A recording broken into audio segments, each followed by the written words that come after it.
Hello class. My presentation right now is going to be based on the lesser phylum that I was assigned to called the Bryozoa. So yes, let's get started. Bryozoans, what are they? So the etiology of the word bryro means moss and zoans means animal. Even though these animals don't resemble a moss, they look more like a sponge or a soft coral. In fresh water, they appear and feel more gelatinous. They've been around for millions of years, which includes the early Paleozoic era. Bryozoans are lophophores, which also includes Brachiopoda. This just means that they have a lophophore, which is a characteristic of the feeding organ they possess. They also have another name known as ectoprocta. The etiology for the term ecto, which means outside, procta, which means anus, so outside anus. This name was given because the anus is located outside the parameter of the lophophore. Most bryozoans are marine, but some can be found in fresh water. They're all filter feeders, where they use their cilia to create current in order to filter and digest plankton particles. Bryozoans have tiny individual animals that live together, which is the colony. These tiny individual organisms are called zooids, and they make up millions for each bryozoan. Because these zooids are so small, it is hard to see and study the structure of the bryozoans without special microscopic equipment. As you can see in the photograph in the bottom right, they look very porous, but they're actually zooids that these pictures are taken with an electron scanning microscope, which can be measured in nanometers. So you can imagine how hard it is to study them and view them.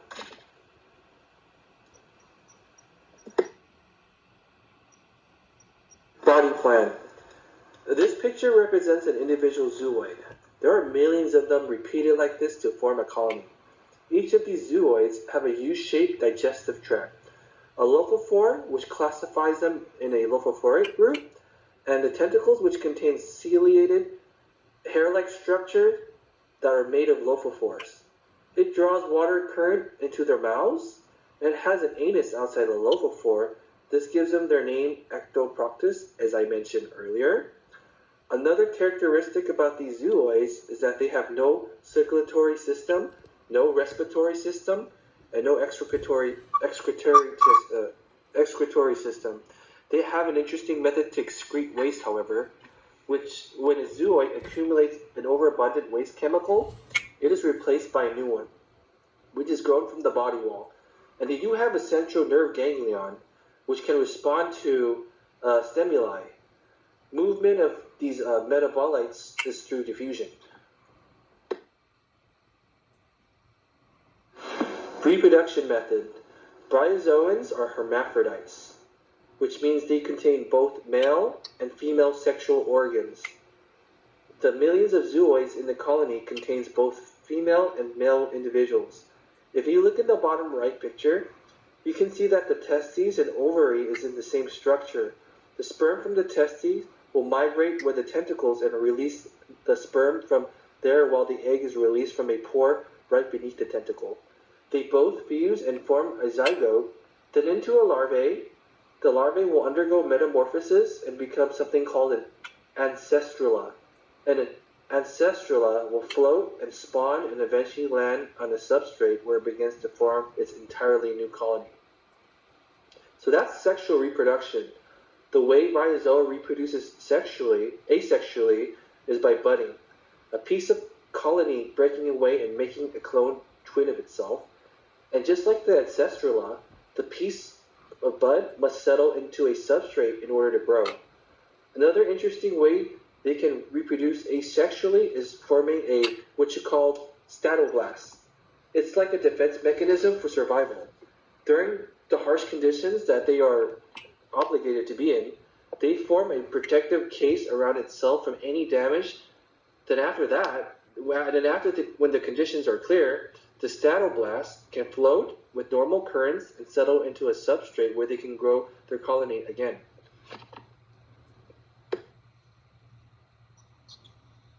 Food and predators. So I mentioned earlier on my slides that bryozoans have a horseshoe-shaped feeding apparatus. The lophophore and tentacles will sweep algae and plankton into their mouths.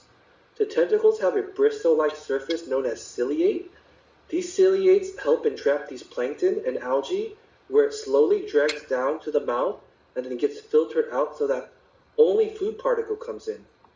Not all bryozoan species have the same lophophoric structure. Some have a horseshoe shape, while others have a circular shape, but they serve the same purpose, which is filter feeding. The grooves on their ciliate help create a current that smoothly flows into the mouth. For larger particles, the stroke motion slightly changes the direction on how to fit into their mouth. In some other species, groups of zooids actually work together in order to create an increased current for more powerful motions. Bryozoans do have predators. They are mainly fish, sea snails, and sea urchins. Because bryozoans are complete colonies, they are unable to run away, so their defense mechanism is to produce a toxin for the predators to avoid the bryozoans. Other methods of avoiding predators is to change the shape of their lophophores by withdrawing it in order to create an internal hydrostatic pressure. Some bryozoan species have the ability to regrow faster if parts of them are consumed. Habitats. Bryozoans are sessile, although there is one species that are mobile, called monobryozoon ambulans, which I'm going to talk about in the next few slides. Since they are sessile, most of them, they are confined to the habitat they reside in. They prefer warmer climates, so you can pretty much find them in every continent, except for Antarctica. The majority of bryozoans live in the marine environment, but one class known as the Phyolactolemata lives in fresh water. I will mention all the classifications and morphology in the next few slides. But continuing, bryozoans usually inhabit swamps, lakes, and ponds. You can find them attached to hard substrates like rocks and docks, like the docks off our piers. Their life cycle usually starts in the spring, then die into winter. Their sizes can range from a few centimeters across or a centimeter high to as long as 3 feet across or 4 inches high. Now we're going to talk about the morphology of the bryozoans. There are about 5,000 species, of which less than 90 reside in freshwater and the rest are all marine. But there are over 5,000 additional extinct forms. Most bryozoans are colonial, and these colonies vary in size, from 1 centimeter to over a meter in length. However, each individual has a simple body style, usually round or oval, and they are very tiny, averaging half a millimeter. They are coelomate organisms that superficially resemble coral polyps due to the presence of a ring of cilia-lined tentacles called lopophore.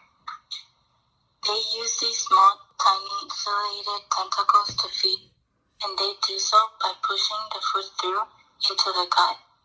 In some species, these tentacles can be used for simple movement. They lack any respiratory, excretory, or circulatory systems, but they have a central nerve, ganglion, that allows them to respond to stimuli. The image here is a morphology of the order Cyclostomata, genus Cricea. Now we have the classifications. There are 3 major classes in the phylum Bryozoa. One of these classes is the Phyolactolemata, which are about 50 species, all found only in fresh water. These 50 species are divided into 4 families. Then we have the class Ctenolomata. There are about approximately 900 species distributed among about 20 families in this class. They are all marine and exhibit tubular calcified zooids.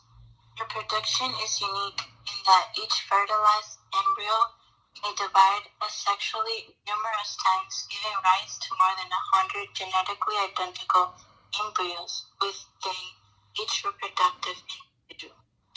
Finally, we have the class Gymnelomata, which is the most diverse group of bryozoans and contains the greatest number of species, about 3,000 of which most are marine.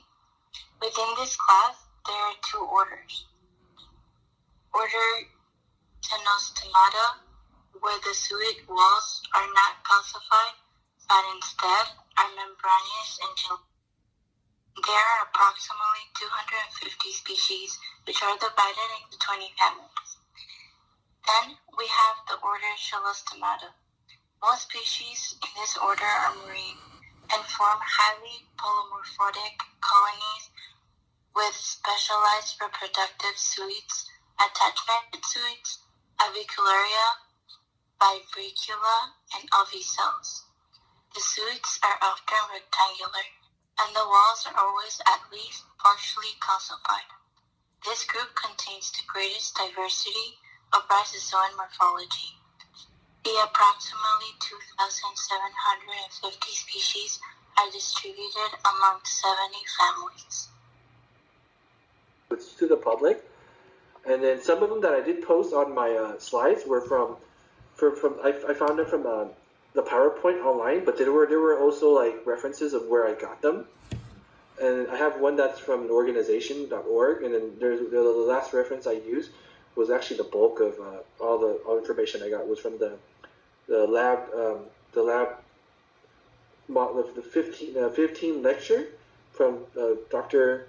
Morris's page. So that was really helpful, that book. So these are my works cited, and yeah. And here are the two lab practicum questions that I'm planning to ask. So number one is, what season or temperature favors the best for bryozoans conditions and growth? In other words, when do they grow the most and abundantly? And then the second question is, aside from the bryozoans being toxic to ward off predators, what is another method that bryozoan use to avoid predators? I did answer these on my slides. There was a lot of stuff I didn't also mention, but yeah, I do have the answer. The answer was on my slides, but yeah, these are the questions I'm planning to present. So yeah, so that's my presentation.